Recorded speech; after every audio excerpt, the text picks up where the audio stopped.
Udah bisa share screen ya. Oke.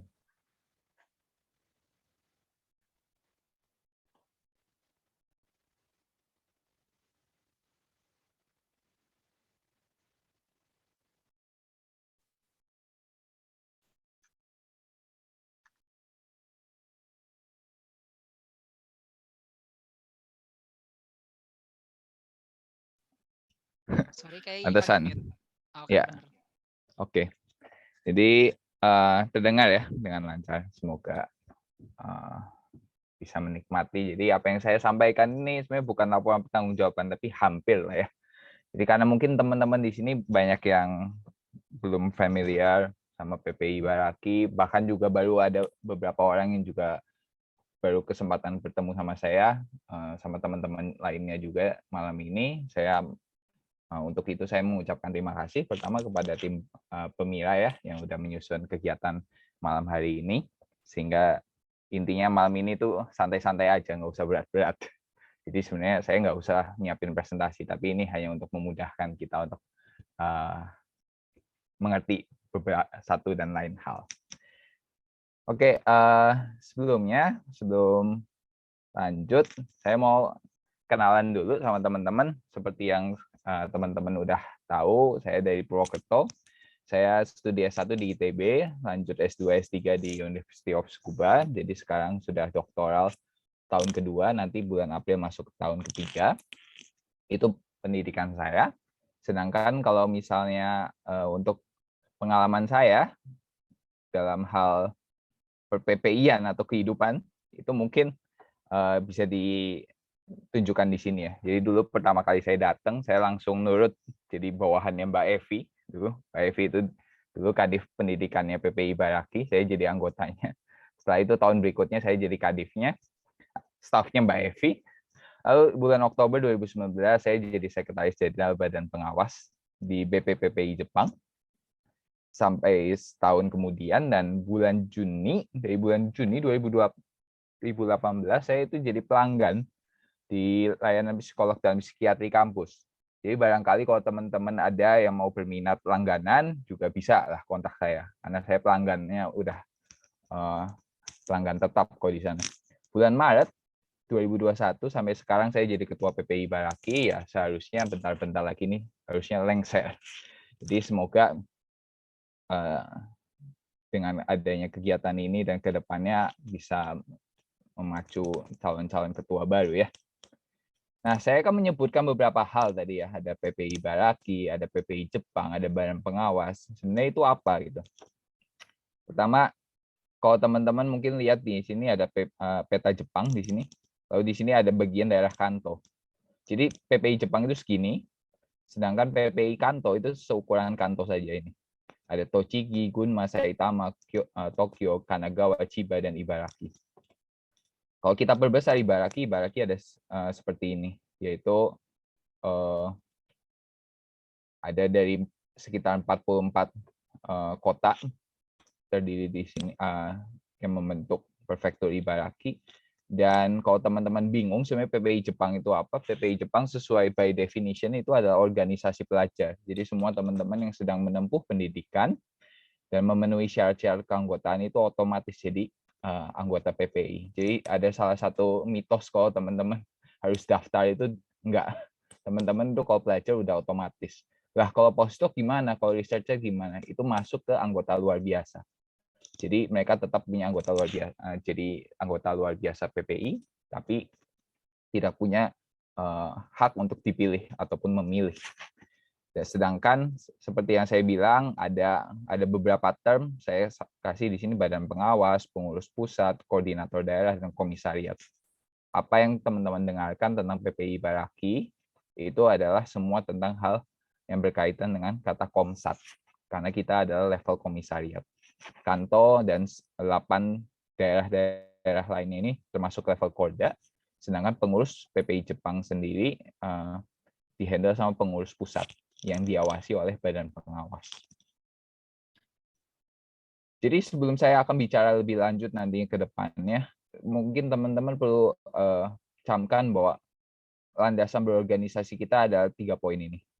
Dari ADART PPI Jepang, diatur tentang forum pengambilan keputusan, yang kadang-kadang itu biasanya kita sebut sebagai saat pemilihan ketua ataupun LPJ ataupun seperti apa, dan dari situ pun itu harus mempertimbangkan aspirasi anggota untuk menentukan arah gerak organisasi.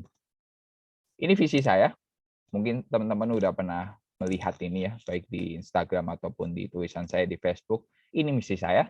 Tapi mungkin teman-teman akan bingung kalau misalnya ditanya visi misinya seperti apa. Kok bisa jadi seperti ini? Untuk seperti itu saya harus putar kembali memori teman-teman yang mungkin nggak ada juga, mungkin sebagian yang ada, ke tanggal 26 Maret tahun lalu di saat saya terpilih di dalam forum berisi 15 orang. Saya berharap malam ini sudah 34 ya, hanya 2 kali lebih banyak. Jadi setidaknya kalau malam ini kita memilih ketua itu kondisinya tidak lebih baik lah, 2 kali lebih baik daripada yang tahun lalu, saya pikir. Di saat seperti ini, saya dihadapkan dengan satu masalah besar, yaitu ada 3 elemen mendasar di PPI, seperti komisariat yang nggak banyak disadari oleh teman-teman, yaitu elemen map, member, dan media. Filosofi map, member, media ini akhirnya bisa saya bentuk sendiri seiring keberjalanannya, karena berpikir bahwa saat kita namanya PPI Ibaraki, artinya semua anggota, semua pelajar yang ada di area Ibaraki harus bisa kita jangkau. Masalahnya anggota-anggota ini gimana cara menjangkaunya? Nah, biasanya adalah masalah terbesarnya itu dihadapkan dari 3 poin ini. Kita nggak sadar bahwa jangkauan kita itu satu Ibaraki, dan biasanya kita asumsinya ya sudah, karena kebanyakan di Tsukuba, asumsinya di Tsukuba saja. Kemudian karena kita nggak tahu jangkauan kita seberapa besar, kita juga nggak tahu berapa anggotanya, siapa saja anggotanya. Dan untuk berkomunikasi sama anggota, biasanya kita menggunakan sesuatu yang pasif. Komunikasi yang benar-benar lewat Instagram ataupun lewat Facebook, yang akhirnya orang-orang pun nggak bisa lebih real time atau fast respon untuk berkomunikasi. Yang saya bilang ini masalah potensi dari media kita yang nggak dipakai. Ini 3 masalah terbesar di awal kepengurusan saya, dan sepanjang kepengurusan kami berkutat dalam hal ini.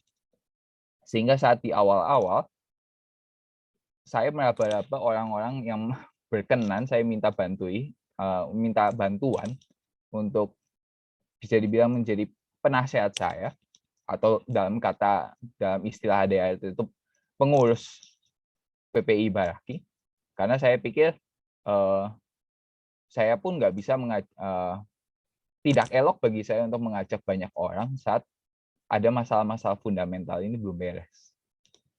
Maka dari itu saya meminta tolong. Ada 4 orang ya, awalnya 3 orang. Jadi pertama, orang tangan kanan saya yang paling utama adalah Widya.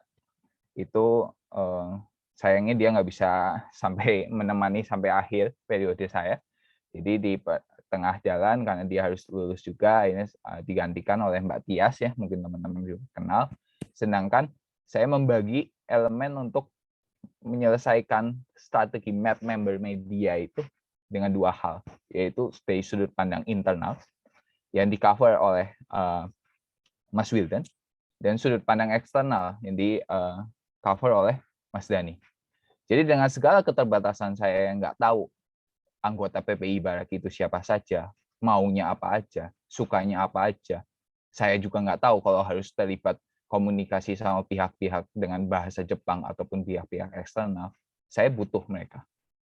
Dan dengan segala keterbatasan itu, saya minta tolong mereka untuk membantu saya sepanjang pengurusan, dan kita rumuskan apa aja sih yang bisa kita lakukan. Kalau misalnya di sum up, teman-teman bisa ngelihat secara media, kita fokus ke WhatsApp group, kita berusaha menjangkau sebanyak mungkin orang. Kalau teman-teman sadar, dulu mungkin teman-teman yang pertama kali udah ada di grup itu bersama-sama saya dari kepengurusan yang dulu, sampai sekarang kita meningkatnya sangat drastis. Karena kita sekarang udah tahu siapa saja mahasiswanya. Kita bekerja sama dengan berbagai pihak dari universitas dan teman-teman kita dari berbagai universitas yang ada di sini, biar lebih tahu siapa aja yang harus kita jangkau. Dan kenapa masuk grup itu nggak cukup?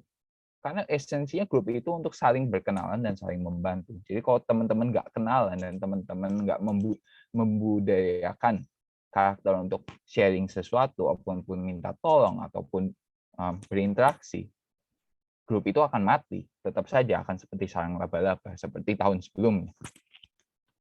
Tapi kita juga nggak bisa berkutat secara internal saja. Kita juga punya strategi-strategi gimana sih hubungan eksternal kita.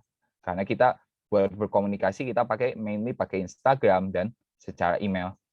Dan intinya dari dua media ini kita istilahnya pasif agresif ya. Kita sadar diri nggak cukup besar untuk mengadakan berbagai hal, tapi sekalinya ada tawaran ataupun ada invitation, kita akan sangat menyambut, dan selama itu berkaitan demi kebaikan anggota, kita akan tidak menutup kemungkinan untuk kolaborasi.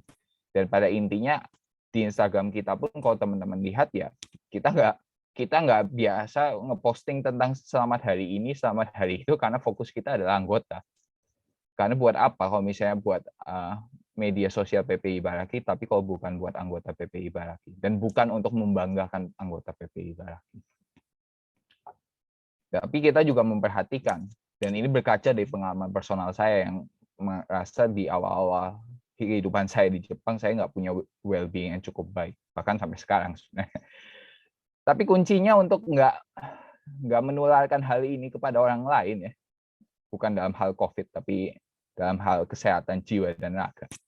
Kuncinya adalah kita harus berkomunikasi dengan secara empati.